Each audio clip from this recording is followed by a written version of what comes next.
Hello, selamat kembali ke episod 8 Python.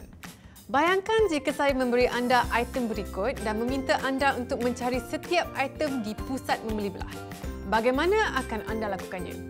Apa pula yang akan anda lakukan jika saya meminta anda untuk mencari barang-barang tersebut di gudang yang besar di mana semua barangan disimpan dengan cara yang tidak teratur? Yang mana satu tugasan yang lebih mudah? Anda mungkin akan menjawab pusat beli belah. Item di pusat beli belah disusun mengikut kategori. Barangan elektrik adalah di bahagian barangan elektrik, makanan ada di kedai runcit dan sebagainya. Pengurusan maklumat sebegini memudahkan proses menyimpan dan mengeluarkan maklumat. Ahli sains dan pengatur cara komputer berurusan dengan data dan maklumat sepanjang masa. Oleh itu, adalah penting bagi kita untuk mengetahui cara menyimpan data, bagaimana untuk mengakses data dan cara memanipulasikan data. Pusat pangkalan data untuk laman web seperti Google dan Facebook boleh diukur menggunakan saiz padang bola sepak. Saiz pangkalan data mereka ini sedang mengembang dengan penambahan pengguna setiap saat.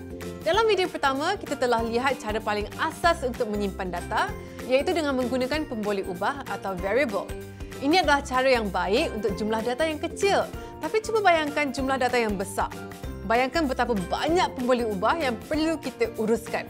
Para saintis komputer dan jurutera perisian menggunakan cara yang berbeza untuk menyimpan data supaya kita boleh mengakses, memanipulasi dan memadamnya dengan lebih mudah. Kaedah penyimpanan yang berbeza ini dikenali sebagai struktur data. Struktur data yang paling asas dikenali sebagai array, tata susunan dalam Python. Mereka dikenali sebagai list. List merupakan satu koleksi item dalam bentuk senarai. Daripada satu pemboleh ubah menyimpan satu nilai, kita boleh menggunakan satu pemboleh ubah untuk menyimpan satu koleksi nilai.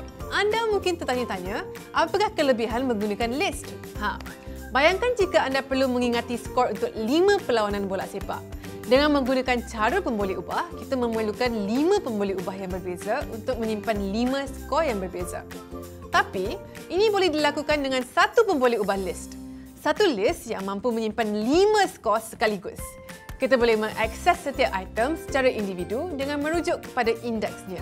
Ini mungkin kelihatan tidak penting, tapi bayangkan penyimpanan 1000 skor atau 1 juta skor. Seperti yang diberitahu dalam video yang lepas, komputer mula mengira dari nombor kosong. Sama juga di sini, nombor indeks bermula dari kosong. Jadi, item terakhir senarai 5 item akan berada di indeks 4. Dalam Python, kita juga boleh merujuk kepada item itu dengan indeks negatifnya. Item terakhir mempunyai indeks negatif 1 dan nombor kedua terakhir mempunyai indeks negatif 2 dan sebagainya. Kita gunakan operator index atau tanda kurung siku untuk mengakses item individu. Mari kita periksa kod ini. Baris 1 akan mengisytiharkan dan memberikan nilai untuk semua item dalam senarai. Baris 2 akan memaparkan item di indeks 2 iaitu nombor 3.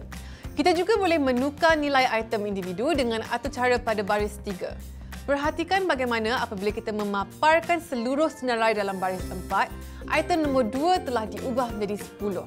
Akhir sekali, menggunakan kata kunci del, del, kita boleh mengeluarkan item daripada senarai.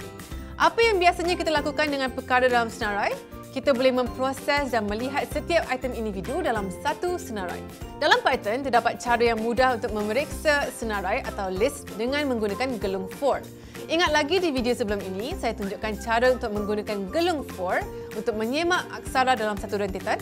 Cara yang sama juga boleh dilaksanakan untuk menyemak setiap item dalam satu list. Kod ini bermaksud untuk setiap item dalam list, papar item tersebut. Ataupun dalam bahasa Inggeris, for each item in the list, print the item.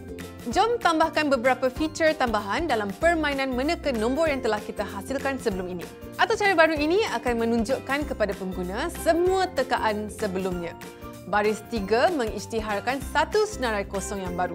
Baris 15 menambah atau dalam bahasa Inggeris append tekaan pengguna kepada senarai kosong. Baris 17 dan baris 18 akan mencetak semua tekaan sebelumnya. Berikut adalah satu lagi ciri yang boleh kita tambahkan dalam permainan meneka nombor, iaitu menyemak sama ada sesuatu nombor telah digunakan atau tidak. Kita boleh memeriksa sama ada barang tersebut ada dalam senarai atau tidak menggunakan if dalam pernyataan.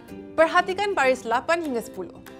Baris 10 adalah pernyataan atau cara yang bermaksud langkau seluruh kod dan bergerak ke ulangan gelung yang seterusnya. Terdapat banyak perkara yang lebih menarik yang boleh kita lakukan dengan senarai. Typekan Python list operation dalam Google untuk mengetahui perkara-perkara lain yang menarik yang boleh anda buat. Mari imbas kembali apa yang telah kita pelajari hari ini.